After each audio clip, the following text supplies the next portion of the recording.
Right now, smart women over 40 are using these simple, guilt-free strategies to eat out and still lose weight without obsessing over calories. Now, if you're not using these yet, you're likely adding unnecessary stress, guilt, or pressure every time you dine out. Now, I have been navigating this journey for over 12 years, going to birthdays, weddings, bunches, dealing with the holiday season. I have definitely learned a lot about how to enjoy my time out without sabotaging my progress. Now, today I'll share with you a bit about what I have learned over the years. The best part, these strategies are super simple, and so you can apply them right away. So let's look at the first strategy, using anti-spike formulas. Now, I'm going to share with you 3 well-researched natural compounds shown to help reduce a sharp rise in blood sugar that happens after eating carbs or sweets. Now, I don't want you to see these as miracle fixes. They're just simple, science-backed tools you can use in addition to healthy habits. But remember, always check with your healthcare provider, especially if you're on blood sugar medications. So let's look at white mulberry leaves. Now, mulberry leaves contain a compound called DNJ, which blocks certain enzymes that break down carbs and sugar in your gut. This slows how fast sugar enters your bloodstreams, keeping your blood sugar and insulin from spiking too high or too fast. So to see whether mulberry leaf extract could help manage blood sugar, researchers at Oxford Broad Center for Nutrition and Health ran a controlled clinical trial. They recruited 38 healthy adults, ages 20 to 58, who didn't have diabetes or any known blood sugar problems. Now, each person came for 2 separate test sessions a few days apart. At each visit, they had fasted overnight, so the results will be as accurate as possible. So here's how the test worked. On one day, participants drank a sugary beverage containing 75 grams of sugar, which is roughly the same as 2 cans of soda. On the other day, they had the exact same drink, but this time it also included 250 milligrams of mulberry leaf extract called reducrose, which is known to help slow down how fast the body digests and absorbs sugar. Neither of the participants nor the researcher knew which version of the drink was being consumed on which day. So after each drink, the research team took small blood samples over the next 2 hours to track changes in blood sugar and insulin levels. Here's what they found. When participants drank the mulberry-infused drink, their blood sugar rose 42% less than when they had the plain sugary drink. Their insulin levels were also 41% lower, and this is the hormone that helps manage blood sugar. This means the body didn't have to work as hard to process the sugar. But even better, people who drank the regular sugary drinks had a typical sugar crash about 2 hours later, where their blood sugar actually dropped below where it started. But those who had the mulberry version, their blood sugar stayed steady with no crash at all. So mulberry leaf extract didn't just reduce a sugar spike, it also prevents the dip that often follows.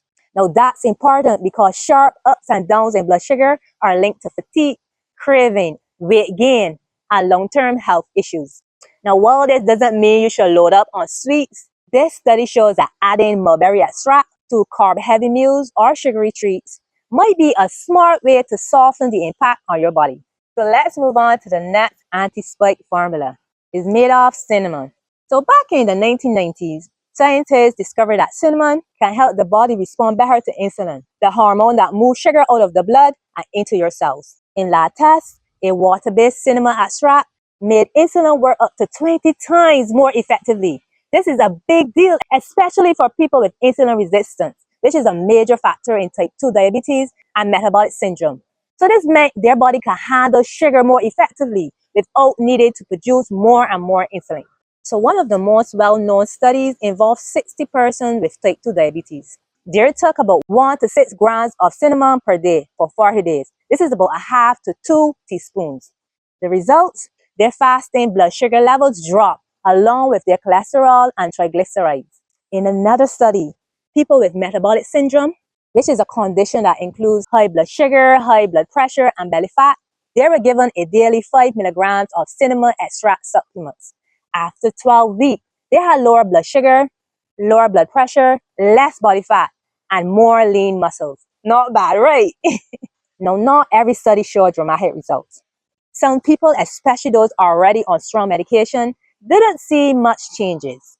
But the bottom line is, cinnamon is a safe, natural, and inexpensive tool that can support heavy blood sugar lower inflammation, and help your body use insulin more effectively. So that's two formulas that you can have on hand when you go out. White mulberry leaf extract and cinnamon. So let's go on to the last one. So it turns out the old school advice about adding vinegar to meals has scientific backing, especially for people with type 2 diabetes. Now, a team of researchers wanted to understand why vinegar seemed to help lower blood sugar. While previous studies had shown this effect, the exact mechanism wasn't well understood. So they decided to conduct a small but detailed study involving 11 adults who were recently diagnosed with type 2 diabetes. So at that point, they were not taking any medication as yet. So here's what they did. Each participant came in on 2 different days. On one day, they were given a drink containing vinegar, about 30 milligrams or 2 tablespoons. On the other day, they got a placebo drink, water. 5 minutes later, they ate a standard mixed meal. Over the next 5 hours, the researchers took blood sugar samples from both an artery and a vein in a participant's arm. This allowed them to see not only blood sugar and insulin levels, but also how much glucose their muscles were absorbing. This is a key marker of how well the body responds to insulin. Let's look at the results. When participants consumed vinegar before the meal, their blood sugar rose less after eating, a significantly smaller spike than when they had a placebo. Vinegar also lowered the amount of insulin the body had to produce to manage the meal, which suggests improved insulin sensitivity. But one of the most important findings, participants' muscles took in more glucose when vinegar was consumed. This means their body were using sugar more efficiently, a major win for people with insulin resistance. Now, vinegar also reduces post-meal spikes in triglycerides, a type of fat in the blood, which is important for heart health. So we talked about anti-spike formulas that you can use before your meals when you eat it out. White mulberry leaf extract, water-based cinnamon extract, and apple cider vinegar. So now let's move on to the next strategy, eating before you go. One of the smartest moves you can make is to eat a small balanced meal before you head out. If you're walking into a restaurant or event where the menu is packed with highly processed foods, or you're surrounded by people who don't quite understand your lifestyle, the last thing you want is to show up hungry. And we all know that we don't make good decisions on an empty stomach. When you're overly hungry, your blood sugar drops, decision making becomes cloudy, and your cravings intensify. In this state, your body isn't thinking about your long-term goals. It's wired to seek a quick boost of energy, which often means reaching for the most accessible, carb-heavy, or sugary option in sight. That's why thinking ahead by eating a small balanced snack with protein, fiber, and healthy fat can help you feel in control and not be reactive. Now, researchers from Seoul National University Hospital in South Korea wanted to test whether eating a small bar rich in protein and fiber before a meal can help people eat less overall. To find out, they recruited 20 healthy adults and had them come in for 3 separate test days. Now, each time, participants ate something different 15 minutes before a meal. The first option they had was a high protein, high fiber bar. The second was a regular bar with the same number of calories, but mostly carbs. The last option was just water, and this was the control. Now, after the pre-meal snack or water, participants were given an unlimited portion of Korean rice rolls and told to eat as much as they want. Researchers measured how much they ate, how full they felt, and tracked changes in hunger-related hormones and blood sugar. So here's what they found. People who ate the protein fiber bar consume about 170 fewer calories compared to when they only had water, a 16% drop in total calories. Compared to the regular bar, the protein fiber bar also led to less eating, though the difference wasn't as big. Fullness increased significantly after eating the protein fiber bar. Participants felt notably fuller just before the main meal. 30 minutes and 60 minutes after the meal, blood sugar levels were significantly lower in the protein fiber bar group, but there were no big changes in insulin level. But the insulin response relative to blood sugar, a marker of insulin efficiency, was better in the protein fiber bar. GPL-1, a hormone that helps regulate blood sugar and promote satiety, increased significantly after the protein fiber bar. Peptide YY, another fullness hormone, also increased, and the more it increased, the less people ate. Ghrelin, a hunger hormone, dropped after meal in all groups with no major differences. So even though the bar was small, only 73 calories, Combining protein and fiber had a meaningful impact on how much people ate and how their bodies responded to food. This combo triggers satiety hormones like GPL1 and PYY, lower blood sugar spikes, and help people feel fuller with fewer calories, all without drastic changes or major supplements. So we looked at some anti-spike formulas that we can use before our meals. Then we talked about having a small pre-meal before we eat. Now let's look at moving after meals. Now, researchers from the University of Otago in New Zealand wanted to explore if the timing of light physical activity after eating affect how your blood sugar responds. Now, we all know that being active after meals can help reduce post-meal blood sugar spikes. But does when you start to move make a difference? So here's how the study worked. The study included 78 healthy young adults. On 2 separate mornings, participants ate a standardized breakfast of white bread, 50 grams of carbs, and water. After eating, they were assigned to one of the two groups. Group 1 did light cycling for 10 minutes, starting 50 minutes after eating. Group 2 did the same cycling, but started 45 minutes after eating, which is closer to when blood sugar typically spikes. On the other test day, they did no activity. They just sat still. For comparison, the cycling that was done was very light, no resistance or slow pedaling, just to keep it doable for everyone. So blood sugar was measured several times over the next 2 hours. So here's what they found. Timing made a big difference. Cycling 45 minutes after eating led to a noticeable drop in blood sugar at the 60 minutes mark compared to doing nothing. Cycling 50 minutes after eating had no real effect on blood sugar compared to sitting. The blood sugar curves show that activity done closer to the peak of blood sugar, around 45 minutes after eating, had more impact in blunting the spike.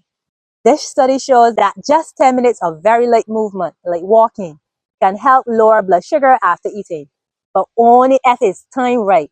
Waiting about 30 to 45 minutes after eating, where your blood sugar is peaking, seems to be more effective than moving right away. So we looked at some anti-spike formulas. Then we went on to talk about eating before we head out and moving after meals. Now let's look at our last strategy, setting boundaries. So whether you're eating food you bought or grabbing a plate at a potluck, one decisive move is to set your boundaries before the food arrives. When it comes to losing weight or maintaining your results, it's not always what you eat that gets in the way, it's how much. Most of us don't overeat because we lack self-control. We overeat because we wait until the food is right in front of us before we decide our intentions. That's when hunger, social pressure, and endless choices get in the way of our decisions. That's why setting boundaries ahead of time is important. Whether you're heading to a dinner party or ordering from a menu, deciding your limits beforehand help you stay in line with your goals without the guilt, feeling overwhelmed, or second guessing. You are not being strict, you are being intentional. It's about honoring what your body actually needs, not just what's in front of you or what others are doing. It means knowing your limits, trusting your goals, and making choices that support how you want to feel. Not just in the moment, but after the meal, the next morning, and the bigger picture you have for your health. So here's what that might look in real life. Sharing a meal when you go out. And that could be with your partner. Just picking one indulgence. It could be a dessert, wine, or bread, but not all three. Try to slow down when you're eating so you actually stay tuned to your fullness cues. Stop eating when you are 2/3 full and not stuffed. Ordering an appetizer as your main meal because some starters are more than enough. Saying no thank you to seconds without giving an explanation. Now, every one of these are small boundaries that help you stay in the driver's seat. So what do you think?